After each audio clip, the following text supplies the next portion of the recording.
Me, every time I call out the fake fans for their atrocious takes. Man, I'm fucking working. Me, every time I'm drunk at a Steeler game. Man, I'm fucking working. Also me, every time I'm smoking on that victory pack. Man, I'm fucking working.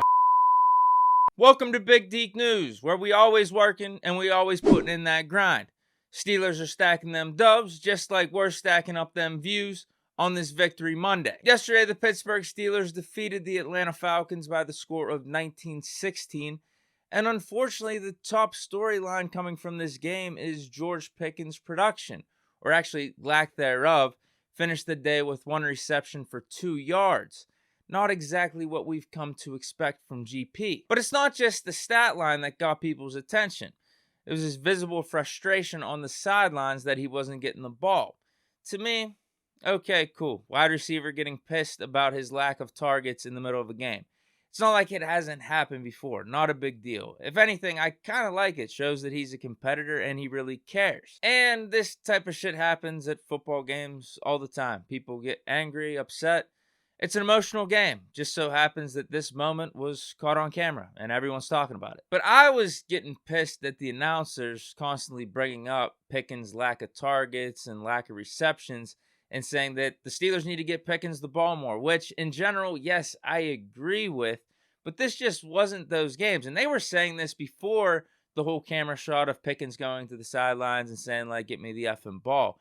I just feel like they were trying to stir up something where it didn't need to be there because it wasn't those type of games for the Steelers. We were running the ball and having huge success doing it. It's like, have you ever heard of the phrase, if it ain't broke, don't fix it? Yeah, this was one of those times. So yeah, it's just one of those things where Pickens got to understand where there's games where you're not going to be the focus.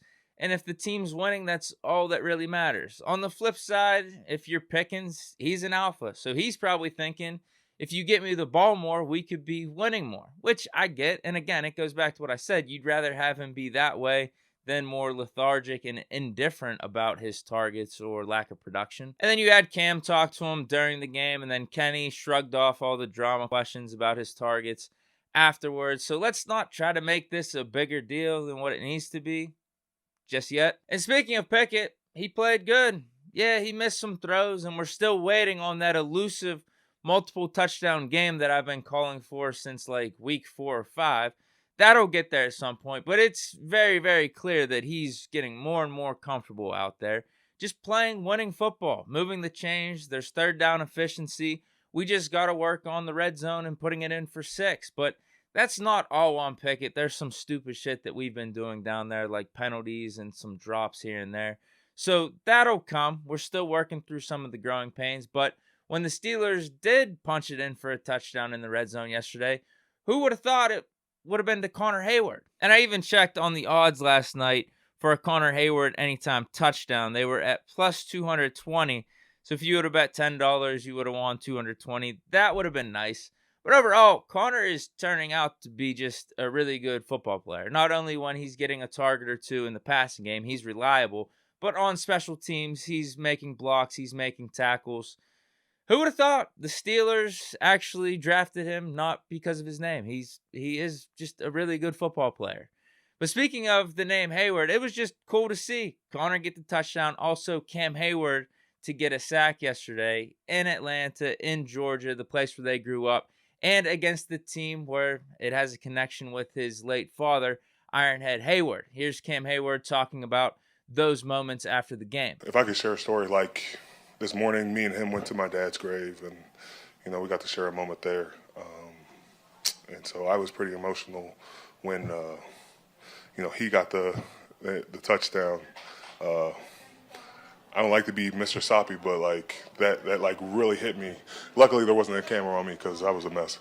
And then you had Kenny talking about the significance of the moment as well. Yeah, man, it was special, and Cam talked to the team before.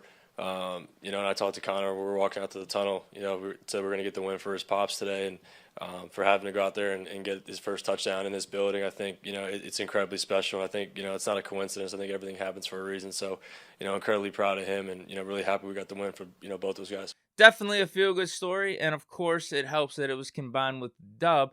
And before we start talking about the defense, we are still not finished talking about the offense. Najee Harris is back, certified RB1.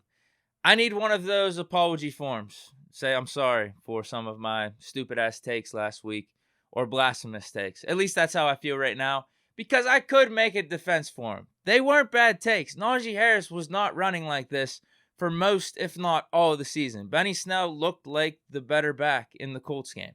But Najee Harris yesterday, yes, he looked like hands down the best running back on the roster. He looked fast as hell, and that's not what Najee Harris is known for. He had burst.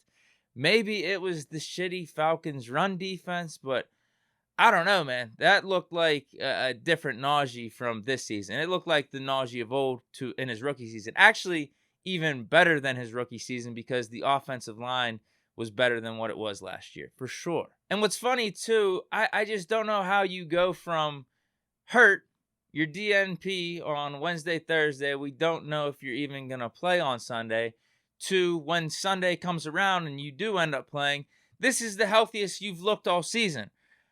I don't understand it. I knew the running game for the Steelers was going to have success no matter what running back was back there, but it was just nice to see Najee Harris really kick it up a gear. And if you watched the podcast last week, you may understand this reference. Najee sure looked like a power back on this one, huh? Maybe he actually watched the TG segment before the game and just took out his frustration on Richie Grant. And then one more thing before we go to defense. The Deontay drops won't stop. That rhymes. Maybe we can make a little song about it. I just don't get it. I don't know what's more mind-boggling. That the fake fans want this Steelers team to actually tank, or that Deontay continues to drop passes like this. Would have been a clear first down, a first down that we needed at that point in the game.